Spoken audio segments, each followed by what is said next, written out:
जैसे ही मयूरी अपने पति की बात सुनती है, वैसे ही उसकी आंखों से काफी सारे आंसू बहने लगते हैं और उसे ऐसा लगने लगता है जैसे उसकी सारी ही दुनिया एक झटके में तबाह हो गई हो, जिस कारण मयूरी अपने होठों पर अपना हाथ रख जोर से रो पड़ती है। मयूरी के रोने की आवाज बाहर हॉल तक आने लगती है। जब बाहर बैठे सभी के कानों मयूरी के रोने की आवाज पड़ती है तो सभी का मुंह बन जाता है, क्योंकि किसी को भी अब मयूरी के रोने से कोई फर्क ही नहीं पड़ता था। यहाँ तक वो जे या मरे इस बात से भी किसी को कोई फर्क नहीं पड़ता था। सुमन, तीनों बाप बेटे माँ को देख, तुम सब जब तलाक ले लो तो मुझे बता देना। मैं श्याम के लिए एक से बढ़कर एक अच्छी लड़की दिखा दूंगी तुम्हें, जो श्याम के लिए अच्छी भी हो और जल्दी ही तुम्हें खुशखबरी भी सुना दे। इतना बोल सुमन अपनी जगह से खड़ी होती है और अपनी सहेली को बाय बोल वहां से जाने लगती है कि तभी श्याम उन्हें देख बोला, श्याम आंटी आप लड़की देख लीजिए, मैं आज ही तलाक के पेपर बनवा लूंगा और आज ही उन पेपर पर साइन भी हो जाएंगे, तो आप बस लड़की देख कर रखिए। इतना बोल श्याम अपनी जगह से उठकर खड़ा हो जाता है और श्याम की बात सुन सुमन भी मुस्कुराते हुए ही वहां से चली जाती है। जिसके जाते ही मिसेज तनेजा जोर से चिल्लाते हुए बोली, अरे और बांझ कही कि क्या सारा दिन किचन में ही बैठी बस रोती रहेगी। चल अब जल्दी से टिफिन पैक कर, मेरे बेटे को ऑफिस जाने में देरी हो रही है। वैसे भी तेरे पास तो कोई काम होता नहीं है, पर मेरा बेटा उसे तो 1000 काम होता है। ये बोलते हुए ही मिसेज तनेजा जली कटी बातें सुनाने लगती हैं, जिनकी सारी कड़वी बातों को सुनकर भी मयूरी खून का घुट पी लेती है और आवाज लगा कर बोली, जी माँ जी अभी टिफिन पैक कर लाए। ये बोलते अपने सारे आंसू पोंछ अपने पति के लिए टिफिन पैक करने लगती है और जैसे ही वह टिफिन पैक कर बाहर आती है, वैसे ही उसकी सास वापस से चिल्लाते हुए बोली, अब क्या पैरों में मेहंदी लगा रखी है जो इतने धीमे कदमों से आ रही है। चल जल्दी टिफिन दे और घर के कामों में लग जा, वैसे भी बस मुफ्त की रोटी तोड़ने को बोल, 2 काम तो कुछ होते नहीं तुझसे। बोलते हुए ही वह मयूरी के हाथों से टिफिन लेकर अपने बेटे को दे देती है। जिसके बाद श्याम वहां से चला जाता है, मगर वहां से जाने से पहले वह एक नज़र मयूरी की तरफ देखता तक नहीं है। श्याम के जाते हैं मयूरी घर के कामों में लग जाती है। यहाँ तक कोई भी उससे एक बार ये नहीं पूछा उसने कुछ खाई भी है या। यहाँ तक पिछले 7 सालों से मयूरी यहाँ पर एक ऐसी ही जिंदगी जी रही है जहाँ पर उसकी जिंदगी में किसी भी तरह की कोई खुशी नहीं है।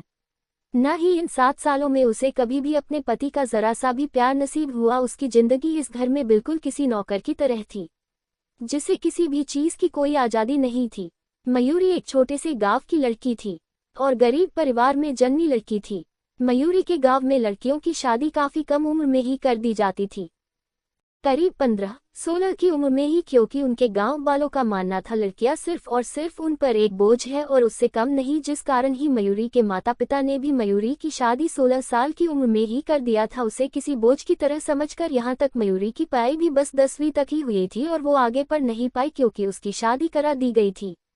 मगर शादी के बाद वो एक बार भी अपने घर नहीं गई थी, क्योंकि उसके ससुराल वालों ने कभी भी उसे अपने मायके जाने ही नहीं दिया और इन 7 सालों में उसकी जिंदगी पूरी तरह से नर्क बन चुकी थी।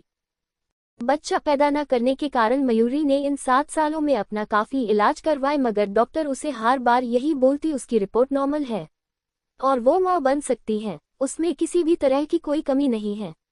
और वो एक बार अपने पति को जांच के लिए बोले।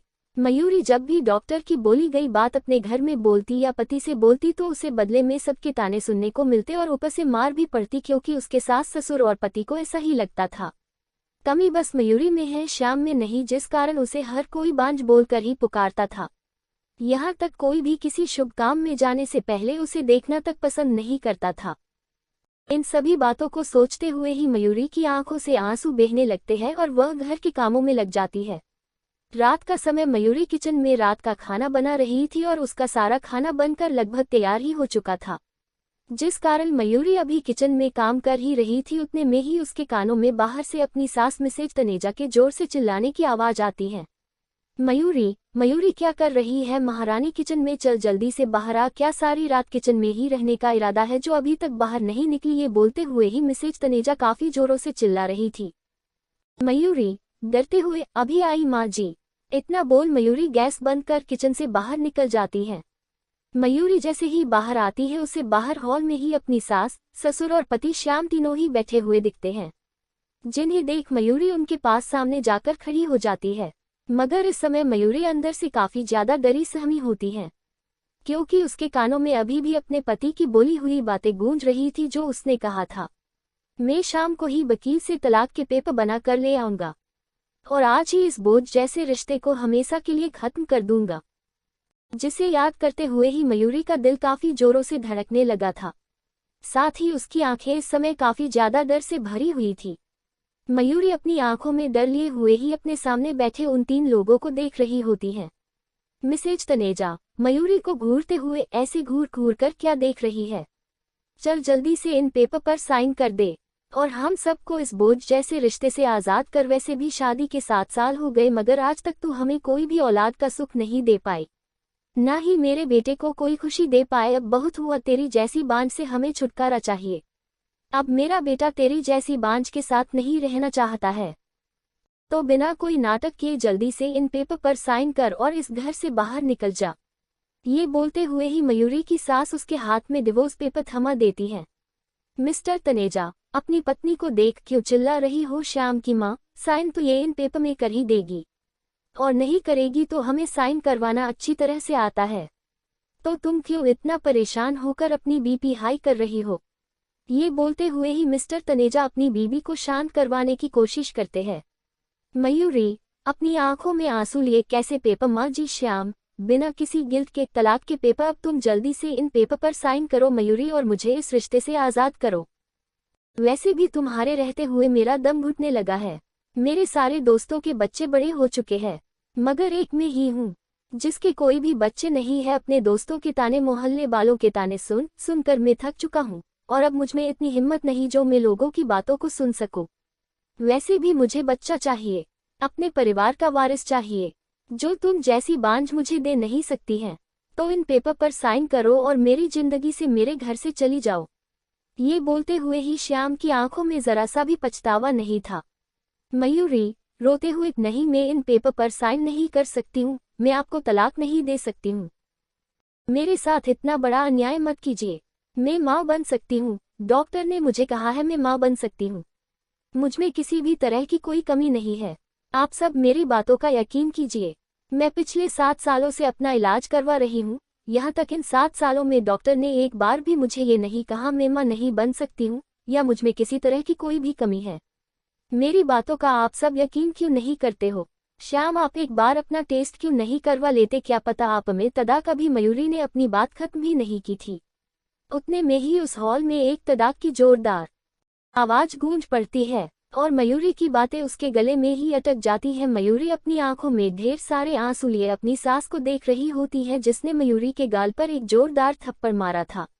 मिसेज तनेजा, बेशर्म लड़की, तू बोलना क्या चाहती है? अगर तुझमें कोई कमी नहीं है तो तेरे बोलने का मतलब क्या है? कमी मेरे बेटे में है और वो पिता नहीं बन सकता है। मयूरी रोते हुए, नहीं माँ जी, मेरी बातों का वो मतलब नहीं था। मिसेज तनेजा गुस्से में, चुप, एकदम चुप, मुझे तेरे मुंह से एक और आवाज सुनाई नहीं देनी चाहिए। मैं अच्छी तरह से समझ रही हूँ तेरी बातों को। तू यही बोलना चाहती है ना मेरे बेटे में कमी है और वो ही बाप नहीं बन सकता है। मयूरी की बाह कसकर पकड़, क्यों री तेरी इतनी हिम्मत जो तू मेरे बेटे को ये बोले वो पिता नहीं बन सकता? तू माँ नहीं बन सकती है, कमी तुझमें है और तू मेरे बेटे को ही पिता नहीं बन सकता ये बोलना चाहती है। अपनी सारी कमी तू मेरे बेटे के सर थोपना चाहती है। बहुत अच्छी तरह से मैं तेरी बातों को समझ रही हूँ। मयूरी अपनी बाह छुड़ाने की कोशिश करते हुए, मेरी बातों को वो मतलब नहीं था माँ जी, मैं तो बस ये बोलना चाह रही थी। एक बार श्याम भी अपनी जांच करा लेते तो अच्छा होता।